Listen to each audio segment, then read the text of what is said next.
সুখ ভাই, হ্যাঁ, এই বৃষ্টির দিনে যে আপনি এই ডিউটিতে আসছেন শুক্রবার হতে, আপনার আসলে কি মতামত? আপনি এই বৃষ্টির দিনে বাসায় আপনি খিচুড়ি খাবেন, গরু গোশত আজকে খাবেন, তো ডাল আপনি রুটি আচ্ছা খাচ্ছেন। ঠিক আছে। আমার ওটা শুনে আমার খুবই ভালো লাগলো, কিন্তু একদিন আবার ব্যথিত।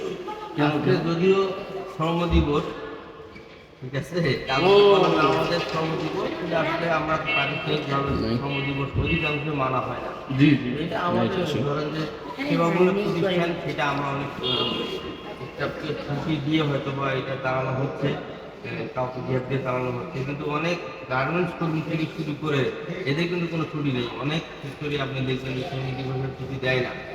তা আজকে কোনো কারণে শুক্রবার পরে কিন্তু হয়তো বা সেই কারণে ছুটি পাইছে। অনেকে দেখবেন যে শুক্রবার না পড়লে হয়তো বা এই ছুটিটাও পাইতো না। আপনি রংপুর শহরে দেখবেন অনেক প্রতিষ্ঠান যেগুলো আপনার নর্মালি খোলা থাকে শুক্রবারকে, আজকে আবার কিন্তু অনেক। কিন্তু এটা তো একটা সেবামূলক প্রতিষ্ঠান, যার কারণে আমাদের খোলা নাকি? হ্যাঁ, ওটাই তো বললাম যে আমাদের সেবামূলক প্রতিষ্ঠান হয়তো বা এই কারণে আমাদের দ্বারা এরকম স্টাফ হয়, তারপরেও তো আমাদের বন্ধ রেখে কিছু স্টাফদের চালানো হয়। এভাবেই চলে সেবামূলক প্রতিষ্ঠান, তার বন্ধ রাখা যেই বলে কি আপনার মন খারাপ আছে নাকি আবার? না। ওইটাই না, আমার মন খারাপ নাই। নাকি আবার খাওয়া দাওয়া চাচ্ছে? না না স্মৃতি, ওইটা হ্যাঁ, ওইটা খাওয়া দাওয়াটা হবে, এটা আলাদা বিষয়। এইটার সঙ্গে ওইটার সম্পর্ক নাই। ইমার্জেন্সি আপনারা ভাই না? সার্ভিস